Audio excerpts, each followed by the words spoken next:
Irmãos e irmãs em Cristo, celebramos a vigília da solenidade da Assunção de Nossa Senhora. Um evangelho tão breve, tão claro, mas que mostra aquilo que é Nossa Senhora e de uma forma muito profunda mostra aquilo que nós celebramos hoje, o mistério da Assunção de Nossa Senhora. Ou de uma forma mais clara mostra a razão principal da Assunção de Nossa Senhora. O texto de hoje gera muita polêmica. Muitas pessoas, quando ouvem um texto, pensam que Jesus estava tratando mal Nossa Senhora. Muitas pessoas, quando ouvem o texto de hoje, e aqueles que não são católicos muitas vezes usam esse texto para dizer que de fato Nossa Senhora era uma mulher comum. De repente Jesus estava no meio da multidão. Uma mulher levantou a voz e disse assim: bendita aquela que lhe deu a vida, bendita aquela que você habitou no seu ventre, bendita aquela que te amamentou. Um elogio claro à mãe de Jesus, um elogio claro a Nossa Senhora. Qual foi a resposta de Jesus? Jesus poderia ter dito: sim, é verdade, bendita é ela, isso tudo é verdade, eu confio, eu acredito, eu aceito. Mas a resposta de Jesus não foi esta. A resposta de Jesus foi: muito mais bem-aventurado são aqueles que ouvem a palavra de Deus e as colocam em prática. Aparentemente Jesus está dizendo que mais aventurado do que aquela que deu a luz a Jesus é quem ouve a palavra de Deus e a coloca em prática. Mas aqui vem a pergunta: houve alguém na face da terra que ouviu e colocou a palavra de Deus em prática mais do que Nossa Senhora? Houve alguém na terra que ofereceu a sua vida mais a Deus do que Nossa Senhora?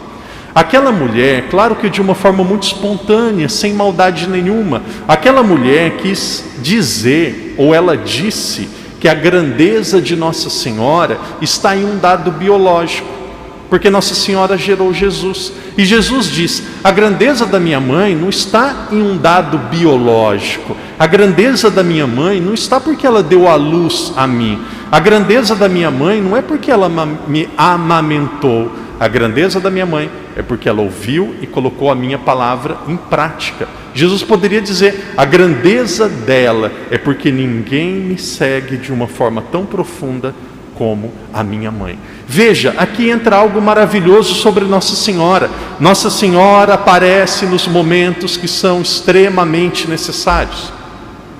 No momento, por exemplo, que queriam fazer Jesus um rei, na glorificação, quando Jesus multiplicou os pães, todo mundo aplaudia Jesus, Nossa Senhora estava lá?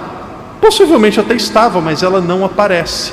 Agora, lá naquela festa de casamento, faltando o vinho, faltando aquilo que aquele casal precisava para a festa continuar, ali estava Maria.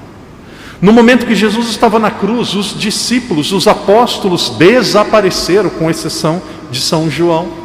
Maria estava presente. A grandeza de Nossa Senhora não está apenas em Nossa Senhora ter dado a vida biológica a Jesus, mas em Nossa Senhora ter ouvido e colocado a palavra dele em prática. É por isso que Santo Agostinho diz: quem ouve a palavra de Deus e coloca em prática é mãe de Jesus. Jesus diz em outro evangelho, Nossa Senhora, segundo Santo Agostinho, é mãe de Jesus duas vezes. Mãe de Jesus primeiro, no aspecto biológico, ninguém como Nossa Senhora deu a vida física a Jesus, ela é mãe biológica. Maria também é mãe de Jesus, ela é mãe espiritual. Por que ela é mãe espiritual? Porque ela ouviu e colocou a palavra de Deus em prática. Por que esse evangelho de hoje é tão importante para aquilo que nós estamos celebrando? A igreja nos ensina que existem 4 dogmas de Nossa Senhora. O mais importante, o último deles, definido pelo Papa Pio XII, em 1950, diz que Maria Santíssima, no fim do decurso da sua vida terrena, ela foi elevada ao céu em corpo e alma.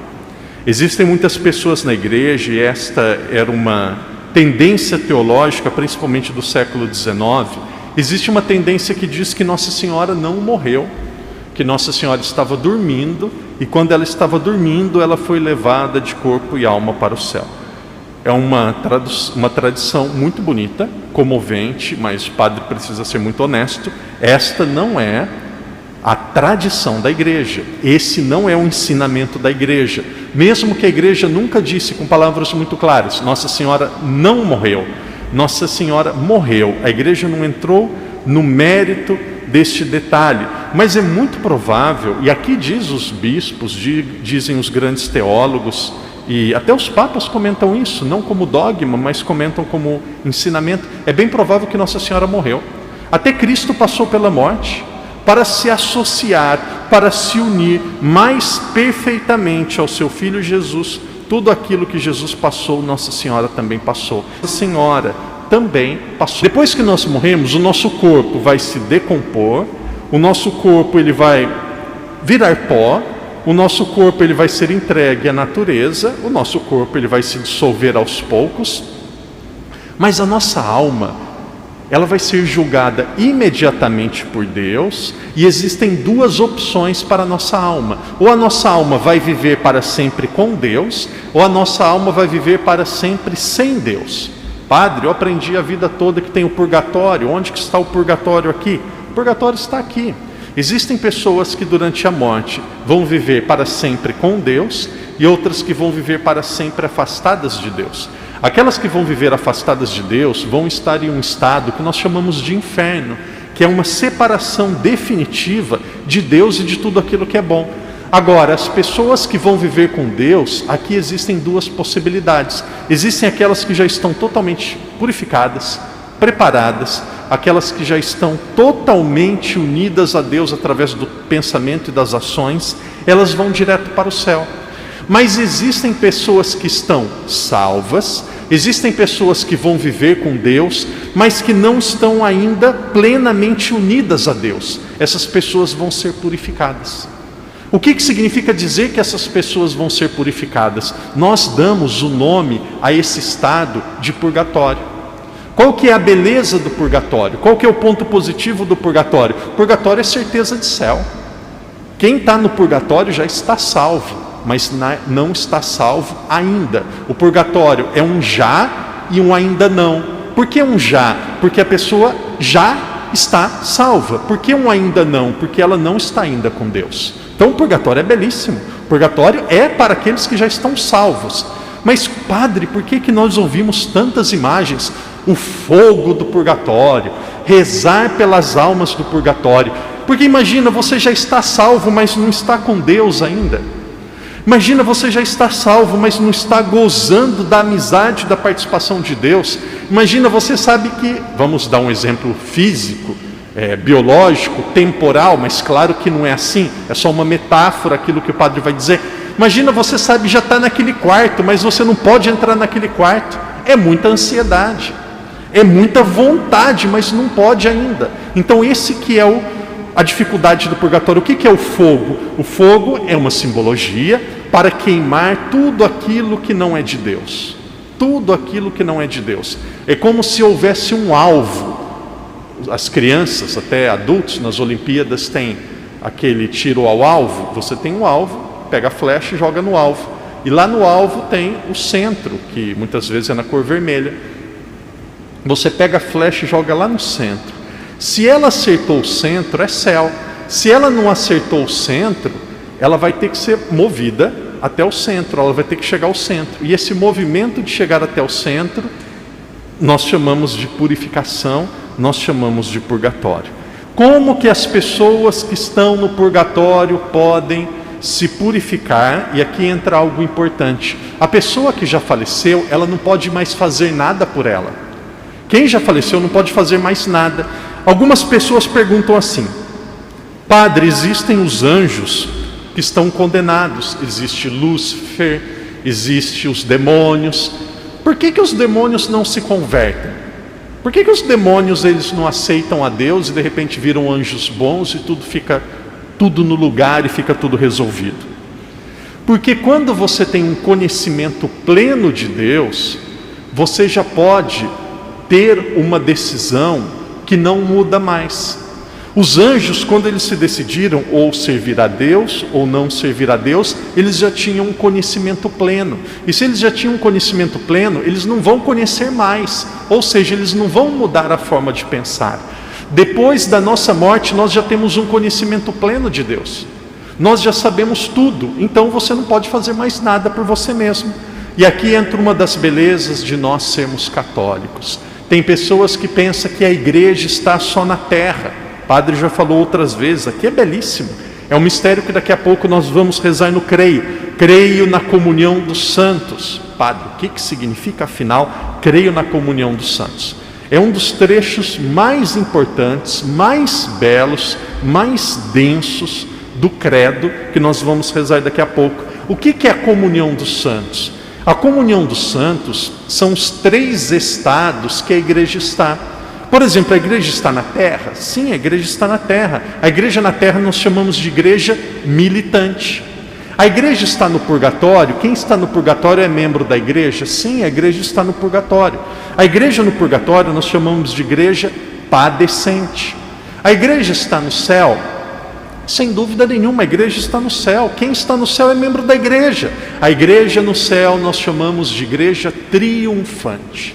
A igreja, ela é una, santa, católica e apostólica, e ela está em 3 estados diferentes. Ela está na terra como triunfante, ela está no purgatório como padecente, ela está no céu como triunfante. A igreja que ela é padecente, a igreja que ela é militante, a igreja na terra ela é militante. A igreja que está na terra e ela é militante, quem milita, o que acontece? Ele pode dar e ele pode receber. O que acontece com a igreja militante? Ela oferece para quem está na igreja padecente do purgatório. Ela recebe de quem está na igreja triunfante, de quem está no céu. O que acontece com a igreja padecente, a igreja do purgatório? Quem padece só recebe. Quem está no purgatório recebe da igreja militante, recebe da igreja triunfante. O que acontece com a igreja triunfante? Quem está na igreja triunfante, está triunfando, só pode oferecer. Ela oferece para quem está no purgatório e para quem está na terra. Vocês conseguem perceber? 3 estados que se comunicam de uma forma constante. Ou seja, nós não podemos conversar com os mortos, mas através da nossa caridade e da nossa oração, nós podemos influenciar sim na vida deles. Por quê? Porque nós somos um corpo único que está se comunicando. Aquilo que nós fazemos de bem atinge a vida das pessoas que estão no purgatório. Depois da nossa morte, o corpo fica dormindo e a nossa alma, ela encontra-se em um desses 3 estados diferentes. Mas por que Maria alcançou a plenitude da salvação? Aqui entra algo que aconteceu só com Nossa Senhora. Nossa Senhora também é conhecida como figura da igreja. Aquilo que aconteceu com Nossa Senhora vai acontecer com todo mundo. Ela é aquela que chegou na frente, ela é aquela que antecipa cada um de nós. Nossa Senhora, o corpo dela, ao contrário do nosso, o corpo de Nossa Senhora não corrompeu. O corpo de Nossa Senhora, ela não apodreceu. Ele não ficou no céu, com exceção de Jesus. E aqui entra uma das belezas da ressurreição. Muitas pessoas acham que a ressurreição de Jesus é só dizer que Jesus continua vivo. Esse é um aspecto da ressurreição. Um outro aspecto belíssimo da ressurreição existe um corpo humano que está glorificado no céu. Existe um corpo como o nosso que está glorificado. Mas aqui não é só o corpo de Jesus. O corpo de Nossa Senhora, porque ela participa totalmente da vida de Jesus. O corpo de Nossa Senhora também está glorificado no céu. Existem 2 pessoas que têm corpo e alma, que a salvação já aconteceu. Jesus está salvo, porque Jesus é Deus, mas existem 2 pessoas que já vivem a plenitude no céu. Jesus e Nossa Senhora, os 2 não são iguais. Nossa Senhora é criatura, Jesus é criador, mas é para dizer a cada um de nós, e o padre encerra dizendo isso. Irmãos e irmãs, a vida, ela vai ganhar uma beleza, uma dinâmica e uma importância muito maior depois da nossa morte. Depois da nossa morte que a vida vai começar mesmo. Depois da nossa morte existe tanta coisa esperando por nós, que é aí que vai começar a ficar bom mesmo.